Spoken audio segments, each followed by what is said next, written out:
Good evening, everybody, and welcome to tonight's Officers Association webinar, Step into Health, Careers in the National Health Service.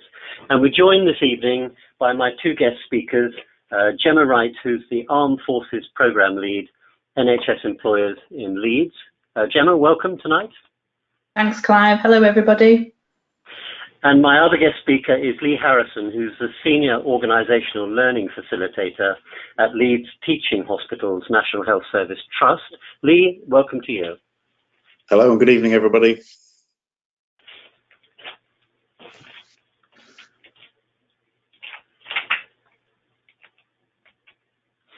So, to start the webinar, before we start the webinar itself, on your screens you'll see a small display panel.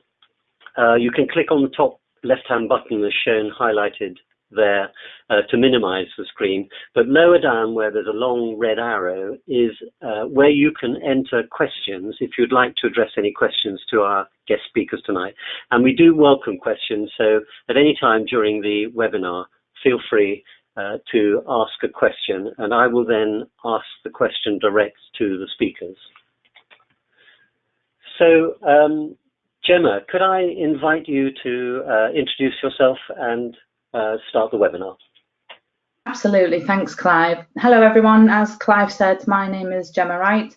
I'm the Armed Forces Programme Lead at NHS Employers and have the responsibility of leading the Step into Health programme nationally. I'm also the Honorary Colonel at 306 Hospital Support Regiment, based out of York, so I know a little bit about what it's like to be in the military. As you can see from this slide, Step into Health is a real partnership between ourselves and the NHS, but also with our partners Walking with the Wounded and the Royal Foundation as well. Next, please. So to introduce the webinar, we were going to show you a small film. You can see this on the Step into Health website, but by also visiting the link on your screen there. And that just really explains what the programme is, and you'll hear from some employers on there and some service leavers and veterans as well. I think the first thing to say about Step into Health and the opportunities within the NHS is that they're numerous. So there's over 300 non-clinical roles available, and these stretch from sort of your admin jobs through to IT, through to estates and facilities, project management, a whole wide range of roles that are available. So the NHS isn't just doctors and nurses. We have employers all across the country, so supportive employers who welcome people from the armed forces community. They're currently in England only at the moment, but we are looking to expand into Scotland, Wales and Northern Ireland, which should be happening within the next couple of months. There's also 60 healthcare apprenticeships available. And also, so these can be clinical and non-clinical as well, and can range from your sort of entry-level jobs right up to degree and sort of master's level as well. So I think this shows that the NHS is all welcoming to will welcome you to increase your learning and to develop you when you come into the organisations. So Step into Health is based on a set of voluntary pledges that are ultimately all to support you. So there's obviously a set that organisations that are mandatory for organisations, which is very much around them showing their public support. But then they ultimately all work nicely together to help welcome you into the NHS and attract those talented people that we really need in the NHS. Obviously, with the challenges facing the UK at the moment, particularly around Brexit, the need to recruit those talented people from our local communities has never been more important. Next, please. So as I said, those 4 key pledges, they are to advertise opportunities with the Career Transition Partnership, who are one of our key partners. Obviously, we recognise that CTP services are not accessed by everyone within the Armed Forces community. So we do work in partnership with the likes of the Officers Association through this webinar and through an ongoing relationship. And people like the Royal British Legion, Poppy Factory, Help for Heroes. We do a lot of work with people outside of the CTP as well. We ask employers to review their recruitment practices so that any barriers that you may face when entering the NHS. For example, the need for NHS experience, the employers consider whether they can take those out of their application criteria. We ask them to provide Step and Tail contact details, which you can find on our website, and of course to use our branding, as this really creates a real visible identity for the programme. There's also then further activity to enhance the offer from an employer, so which we'll touch on a bit later on. So as I said, we've coverage, quite wide-ranging coverage now all across England, and this is growing on a daily basis. So we have 65 organisations, which you can see on the map there. We do encourage you to contact employers directly. So on our website, you'll find a lot of email addresses from those individual trusts who are welcome to receiving off-the-cuff contacts from you, from receiving your CVs, or to just drop them a line and arrange to go in and have a cup of tea and just talk about your needs and what you're looking for from the NHS and what opportunities are there for you. Now, it is open to service leavers, so those of you who are coming out of the military or on your resettlement period, or if you're a veteran, you've been out of the service for a while, or you're looking to come back into and change your career, and also spouses and dependents, so your families are included in this as well. And as I said, the real aim of Step Into Health is to be across the UK by 2020, and that's our big ambition going forward.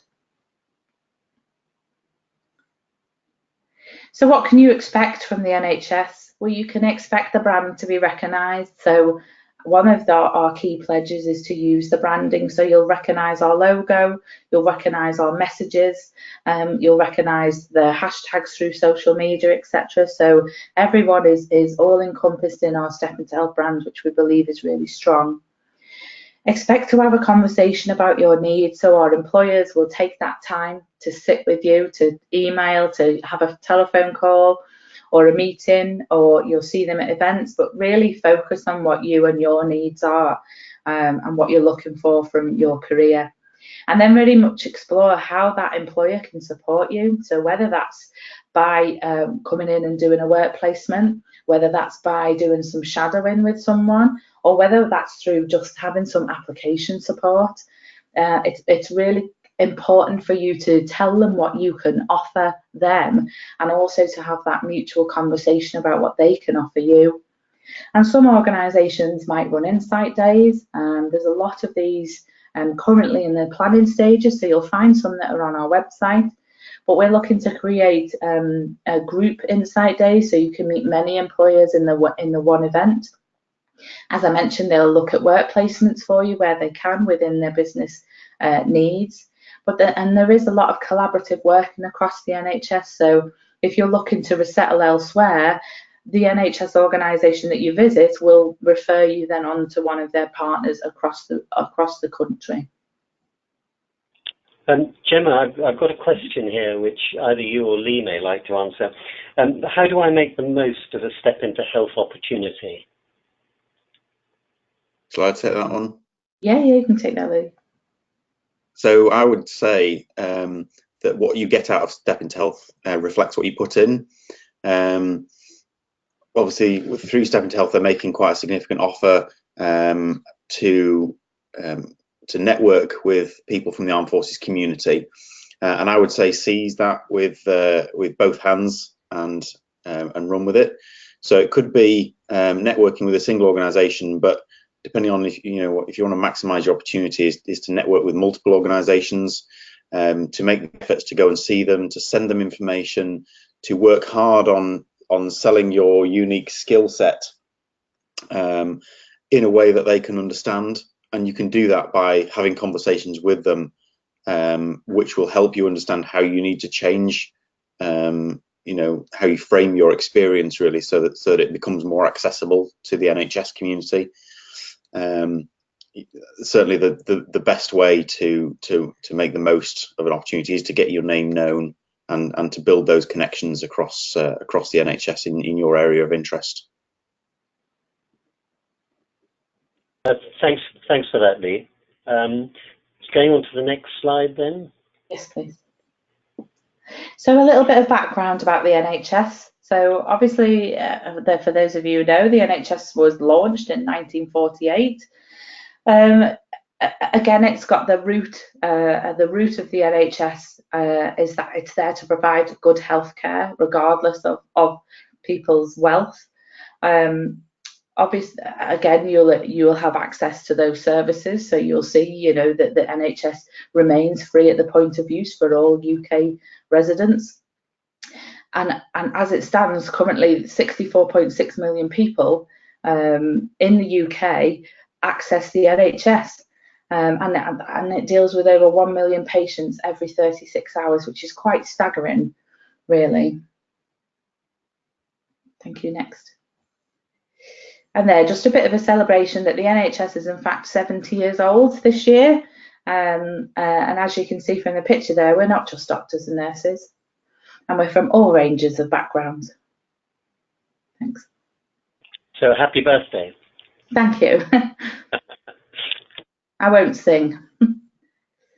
And then, as you can see here, we're ranked as one of the world's biggest employers, and we are the biggest employer in the UK.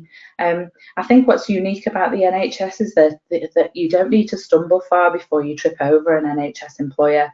You know, we're in every community across England and across the UK. Everybody knows someone who works for the NHS, and everyone has an experience of the NHS as well. So us being that very largest employer in the UK provides us with a great opportunity. Thank you. I have another question here, which I'm not sure if this is the best time to ask, but I'll do it anyway. How would someone go about finding out what different organisations, I assume different NHS trusts, are able to offer in the way of jobs and careers? How would you go about finding that out? Yeah, so if we just skip to my next slide, Clive, I'll cover that in a moment around NHS jobs.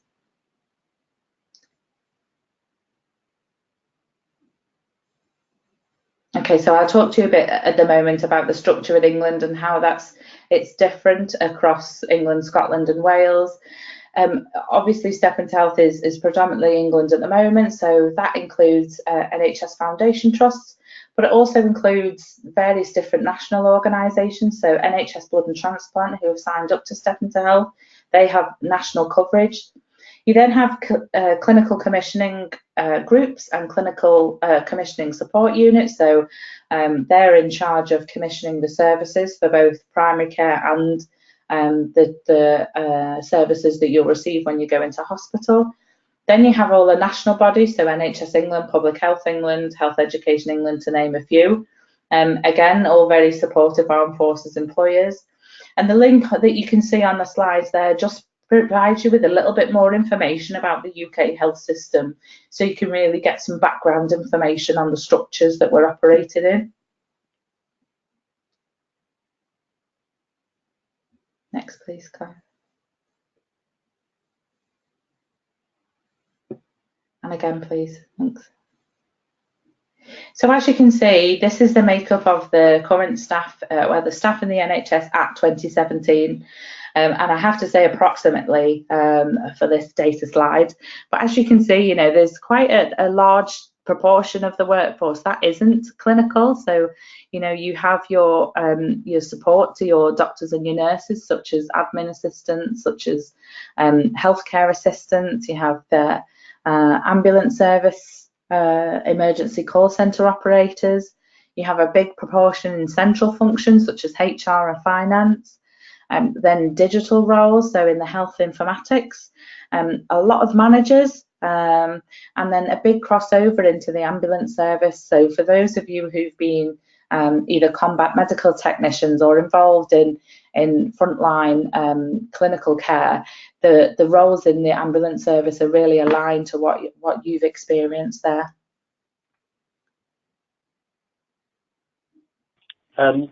Just in answer to one other question, Gemma, Leigh, to the attendees, this webinar will be uploaded to YouTube or to the OA website, normally in about 7 days after the webinar. So the links will be available to you. So don't worry if you don't get them, you're not able to pick them up as the webinar progresses. Sorry, Gemma, I've interrupted you. Don't worry at all. Next slide. Yes, so the main route to access the roles within the NHS is the NHS Jobs website. So here is a screenshot of the front screen. You'll see there on in the large circle part in the middle of the screen, there's a lot of advice on there. So around interview techniques, around the application form, around searching for roles. So I would suggest that's a great resource for you to do. You can also register for job alerts by email. So when you've used the advanced search function, so when you click on that, you can search for specific employers, you can do it regionally, you can do it with what wage you're looking for, what sector. It is very, very detailed, but then you can set up to receive job alerts. So that's a really good way of keeping up to date with what's available out there in the NHS as well. And again, just to point out, vacancies can be removed before closing dates, just because of the sheer level of vacancies. So we always encourage people not just to wait until the closing date to submit it. If you see it, get it submitted as soon as you can do. Again, I think this one is relevant to what you've just been saying, Gemma. Another question. If somebody has applied for a job with their local NHS trust and have been unsuccessful, how can Step Into Health help them find other opportunities elsewhere within the NHS? I think, first of all, if you're unsuccessful at a job advert and the trust is supporting Step Into Health, I'd suggest contacting that employer and asking them for some feedback. Quite often employers will sit down with you and go through your application form. There are a number of support functions available to anyone looking to access the NHS. So healthcareers.nhs.uk have a wonderful system and a wonderful support network there. They have a helpline which you can call and talk about careers. So I'd still very much say it's about researching, about contacting employers and seeing where are some of the points that you could potentially strengthen your applications. Thanks, Gemma. Shall I move on to the next slide? Yes, please. And just on that applications form, so the NHS does not accept CVs as job applications, so it's good to send your CV to an employer as an introduction, but when you're applying for jobs, NHS Jobs has a standardised application form that you must fill in. So it takes you through your career history, your qualifications, etc.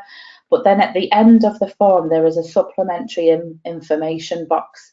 Now, this is where we want you to really look at the person specification and talk about examples of how you think you meet that person spec. So there's just an example here on the screen of where someone said that they are a good communicator and then given an example of when they have shown they can do that. And what we suggest is that you can almost do that for every point on the person spec, or if you have one example that you think would cover several, be really specific, list those items on the person spec and then put your example, as that really, really helps the shortlister to see what you are actually going to be meeting within that answer you're giving. So just be really to the point, really straight and give examples. That would be my top tip when applying for the NHS. Next. And obviously a big part of Step Into Health is the alignment of the values in the military and the values in the NHS. So these are the NHS values as stated in the NHS Constitution. So it makes sense to become familiar with these, as these will be looked at both in your application and during your recruitment process, as the NHS is really key on recruiting for values. So it's worth having a look at these, maybe considering if you can drop a few of these into your application form, and potentially giving some more examples that shows how you meet the values from the NHS Constitution.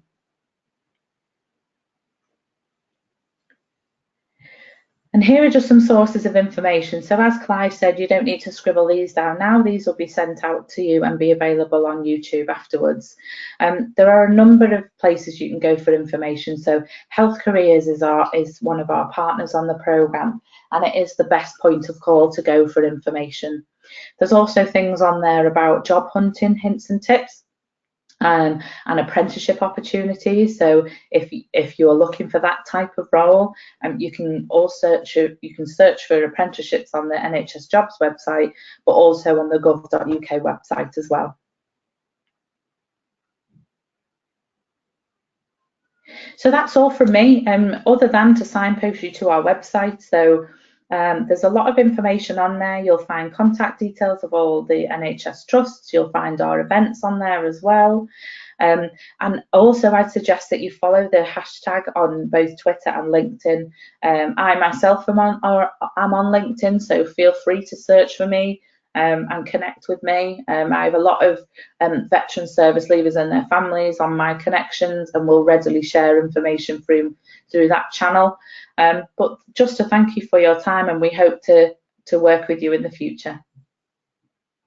That's super, Gemma. Thank you very much indeed. I would say, just reflecting on what Gemma has just said, that the NHS runs some excellent events, and if you can attend one of those, you'll find out a lot more, and you'll get to meet some of the NHS people. I've attended a few myself, and they're very, very worthwhile. And particularly for those, I have a question, but I won't ask it, but we'll address it slightly. If you have applied and have been unsuccessful, then that's an opportunity for you to go and discuss it with somebody in the organisation. Gemma, thanks so much. Please don't go away. I'm sure there'll be other questions that we can ask you to address. But may I now introduce our second guest speaker, Leigh Harrison. Leigh, welcome, and can I ask you to introduce yourself? Sure, yeah. Good evening, everybody. Thank you very much. So I am the Senior Organisational Learning Facilitator at Leeds Teaching Hospitals. I'm a veteran. My background was as a warfare officer and a fighter controller in the Royal Navy. I served for just over 16 years, and the last 5 of my years were spent involved with naval recruiting, which was quite beneficial because, you know, throughout my career in the Navy, I didn't really know what I was going to do after the Navy, and it wasn't until I had an opportunity to experience something that was more aligned to a civilian role that I started to realise where my strengths might lie. So it was that role in naval recruiting that got me interested in human resource management. So addressing the slide here, starting at the top there, my background. You know, my background driving ships and controlling aircraft is not all that transferable, practically speaking, to a civilian career. So I decided to rearm myself and get qualified, and I studied for a level 5 CIPD qualification. Having done some research around the industry, it became quite clear very quickly that most roles that would address, you know, somewhere even close to my salary expectation required a professional accreditation. So I studied for that qualification during my resettlement period. After that, the journey then really begins, and where it began for me was at an OA symposium, funnily enough. So you know, right from the very beginning, when I started my resettlement, I engaged very early with the OA and started attending their events, and it was at this OA symposium roughly 18 months before my termination date that I went to, and I came across a presenter who was talking to the group about Step Into Health. You know, I hadn't really considered the NHS before, and it was this chance encounter that really sparked my interest. You know, I became aware of the values that the NHS subscribes to and how they align with Forces culture and values. And also through that presentation, I became aware of the vast range and number of opportunities within the NHS. You know, we refer to the NHS, but it's not one organisation. It's a huge conglomeration of individually managed organisations. So you know, being aware of the number of opportunities across the country, both within my career area of interest in HR, but also within my geographical area of interest as well, it became very clear very quickly that the ubiquitous nature of the NHS is very beneficial to those resettling from the forces. So the chance to find a role in my preferred career, in my preferred area, is, you know, would have been maximised with the NHS. So I really threw myself into it at that point. So what I did, I started by gathering information. So after that initial spark of interest, I went on the Step Into Health website, and at this point, Step Into Health was still a pilot programme. So it was only established in 5 trusts across the country, and the one nearest to me, I'm based in Leeds, but the one nearest to me was at Sheffield Teaching Hospitals. So I got in touch with them and I booked myself onto an insight day, and I went along and I went to find out more and really deepen my level of interest. So Sheffield put together this day where they would talk about the opportunities that they had, sort of the general aspects around working within the NHS. They brought in speakers from across their trust who were veterans themselves and now worked in the NHS to share their experience. And it really gave me a good insight into what sort of things were available and how to approach an application. So if you're even if you're only, you know, mildly thinking of a new career direction, I would definitely encourage you to consider the NHS, because as Gemma said, it isn't just doctors and nurses. There is a very wide range of opportunities across the country. So so I would encourage you to do that.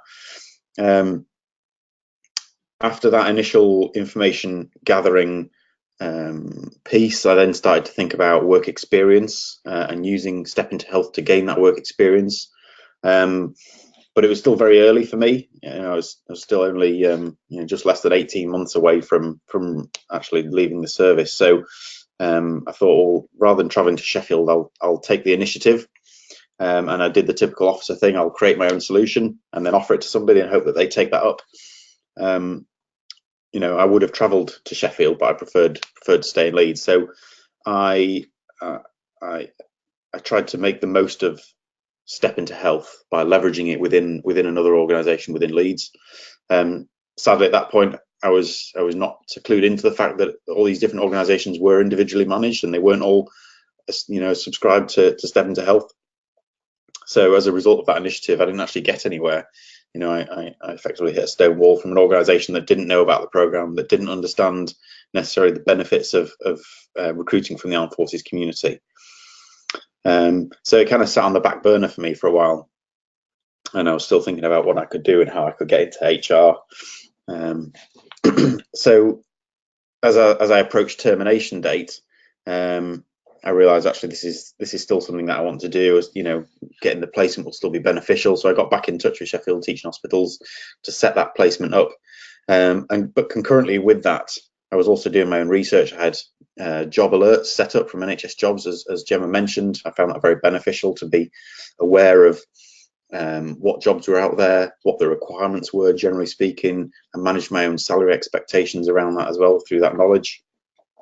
And I did a lot of networking, both through LinkedIn and through the Officers Association network list, which I found beneficial in terms of gathering information together about, you know, HR careers in general. And it was only then, at that time, when I came across this role with NHS Employers. So prior to working at Leeds Teaching Hospitals, my role was working for Gemma. I was responsible for the employer engagement element of the national rollout of Step Into Health. So that was my first role when I stepped out of the Navy. So the success came when I applied for this role, and I was successful. And what I did was I got in touch with Sheffield Teaching Hospitals and said, well, thanks very much. You know, I appreciate the support you've offered, but actually what I'd like to do is use my resettlement leave to do a 2-week placement in my own job that I'd just been awarded.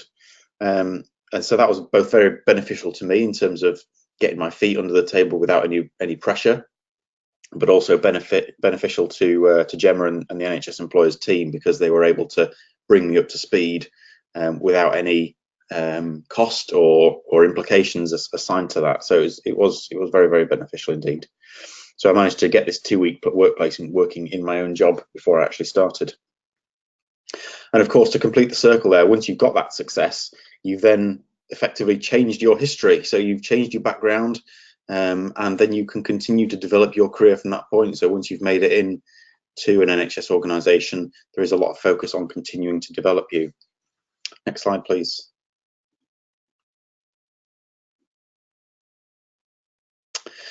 So I had this new job, which was almost in the NHS. NHS Employers is not an NHS trust; it's a charity that supports the NHS in dealing with its workforce issues.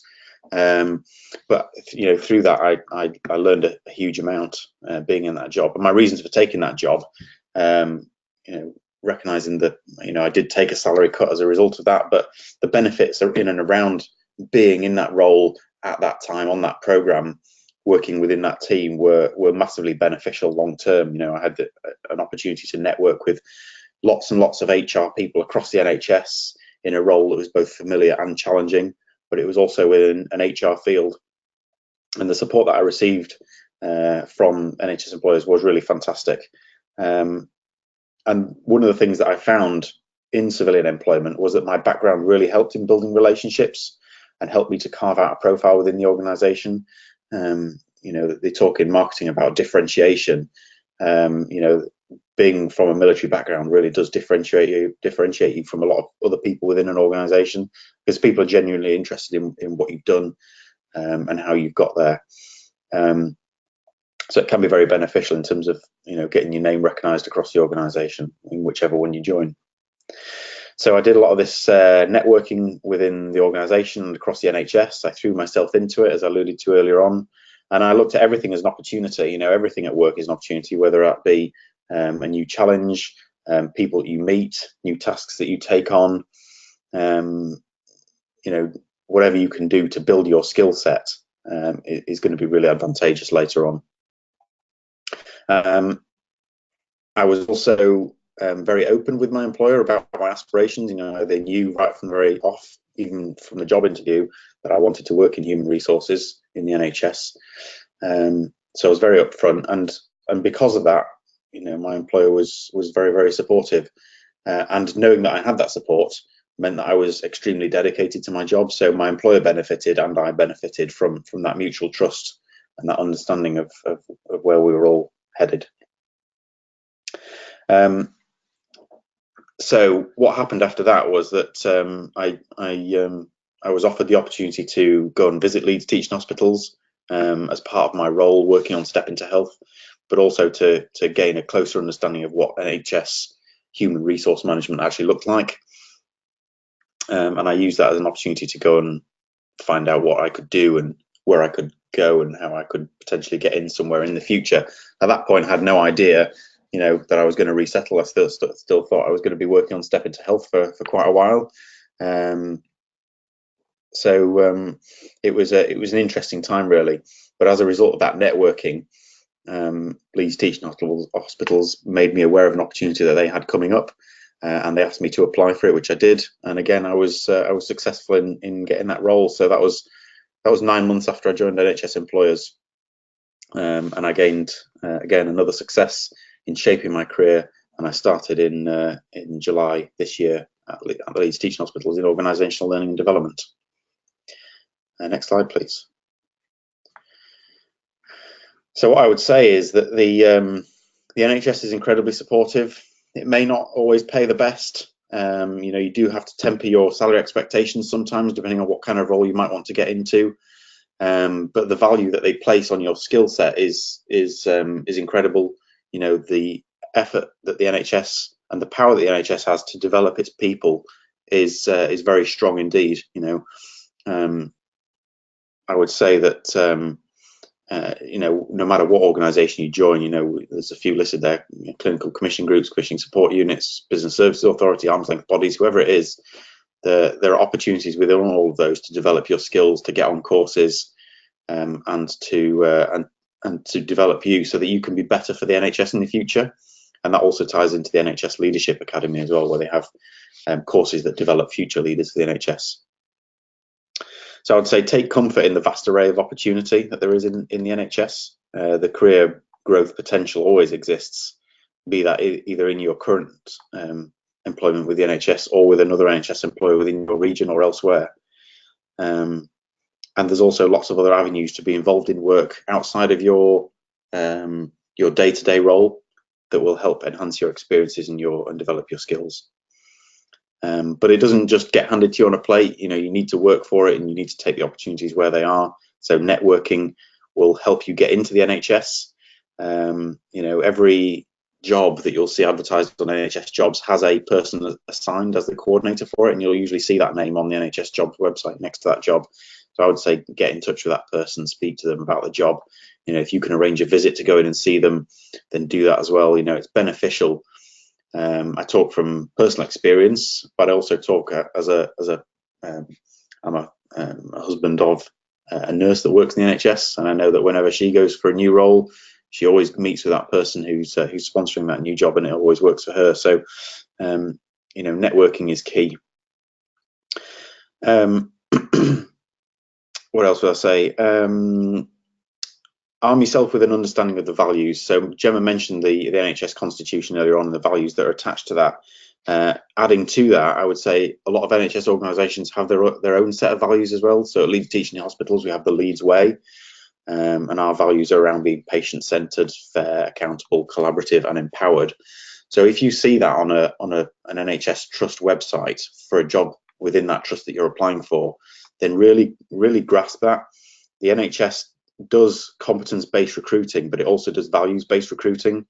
So you really need to tie yourself into those values and show how you can, or evidence how you've addressed those similar values within your forces career, and how you will continue to place emphasis on them in your new career in the NHS. They do very much value that. As they say in HR these days, it's better to recruit for values and train for skills. And the other top tip I would say is to use evidence within your application. So as Gemma mentioned, there's a standard application form, which actually may sound a hassle, filling out a form when you've got a CV already put together. But actually, if you are going to apply for jobs in the NHS, and you're going to apply for more than one, sorry, that's my sound that's just turned off there. I would say that you can create one application and then just keep recycling it for new roles, but changing the personal statement to be tailored for the job that you're going for.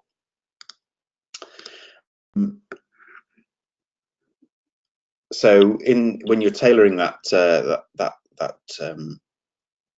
personal experience section, then use evidence to show where you meet the job specification, and avoid all jargon as well. I've spoken to plenty of NHS HR people, recruiters, who talk about the negative aspects of forces applications because of the jargon. They just simply don't understand what it is. Some trusts through Step Into Health are doing things to change that. They're involving veterans who now work in the trust on interview panels, involving armed forces champions in terms of educating hiring managers around recruiting from the armed forces community as well. So there are things being done to improve that, but you can always maximise your chances by tailoring your application based on what the NHS really wants. Leigh, thank you very much. Very interesting. And I love your emoji. Yeah. Can I ask a question to you both? It's actually an amalgamation of several questions that I've received whilst you've been making the presentation, and I'll try and lump them all together. And it really relates to what are the barriers, or the main barriers, to military people joining the National Health Service? For example, do you need a medical background, or do you need a scientific-based degree? Is there an age ceiling for people going in? And what about experienced senior officers who may have qualifications, who have operated either in the commercial world or in the military at board level? Do they have to join at a lower way up, or can they get higher? Sorry, I didn't catch the last part of that question, Clive. Sorry. Did you not hear any of it? No, just the last part about board level. Yes, for more senior officers who may be MBA qualified or chartered manager status, who've operated in their previous careers at board level, is there a level at which they can enter the NHS, or do they have to start lower down and work their way up?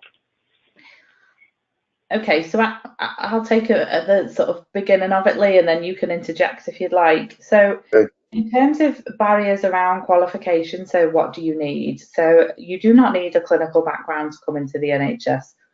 The majority of roles that are accessible to the military are those non-clinical roles, so they wouldn't look at whether you had clinical experience or not.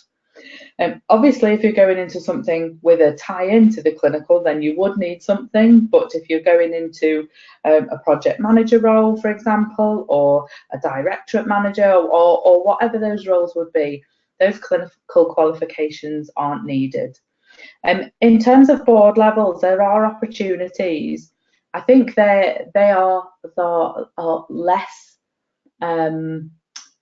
regularly available, because I think those type of roles are very few and far between. It doesn't say that they won't come up, but it's all about placing yourself. So we have had some service leavers and veterans who've gone into those higher level roles, and what they've done to really do that, as Leigh said, is to make those relationships. So find out who is on the board of an organisation, connect with them on LinkedIn, for example.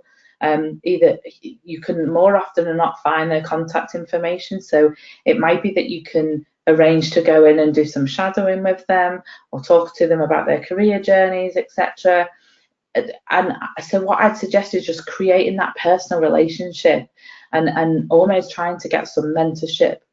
Now, as a sort of Step Into Health programme, we are looking at how we can facilitate some of this to happen. So whether you've heard of the VETS programme or not, on that platform is some mentoring opportunities that are available. So Step Into Health will be joining that over the next couple of months. So you'll be able to connect with a whole wide variety of people. And we're also creating a Facebook group. So again, you'll be able to message people through that board. So I would say that relationship building is the key, and as Leigh sort of alluded to, that networking as well. I would just say that just like any organisation, there's the further you go up the tree, the less the number of roles is. So absolutely, networking is going to give you the biggest success rate in terms of finding out where the roles are that you might want to go for. There is always the non-executive director role as well. I know the OA is quite focused on educating people about those kind of those opportunities, and there are lots of non-executive director roles across the NHS. There are people who've joined the NHS in very senior roles as a result of the programme. I guess it all depends on location, opportunity. Are you in the right place at the right time? It's not easy at very senior roles because you are competing with people who've spent a long time in the NHS as well. And my experience of people at very senior roles is that they are willing to travel to get to roles. So I know that our new HR director, for example, at Leeds Teaching Hospitals, travels from Gloucester to work there. So it's a steep playing field, I think, is probably the message, but it's not one that should put you off if that's something that you really want to do. There's roles that are well paid, that are perhaps not director level, but are still very involved in the running of NHS trusts. So Leigh and Gemma, thank you very much indeed for a fascinating, very interesting webinar. On the screen, I've put a slide showing Connect With Us, and there is the Health Careers website. And also the video that Gemma mentioned at the start of the webinar is there should you wish to look at it. So Gemma, Leigh, a big thank you to you both. Thank you very much indeed, and I very much appreciate you taking the time out this evening to come and talk to us. Thank you very much. Thanks, Clive. Before going then, I just put the final slide is just to draw your attention to our next webinar. We try and run these on a weekly basis. We have one at 6:30 next Tuesday. Normally we run them on Tuesday, but today, of course, Wednesday was necessary for availability. But we're talking next week about the Lloyd's Military Network. So if that is of interest to you, do log in 6:30 next Tuesday, the 30th. So thank you all very much for attending. It's been a pleasure talking to you. Gemma and Leigh, huge thanks to you both. Really good to catch up with you. And I wish you all a very good evening. Thank you very much.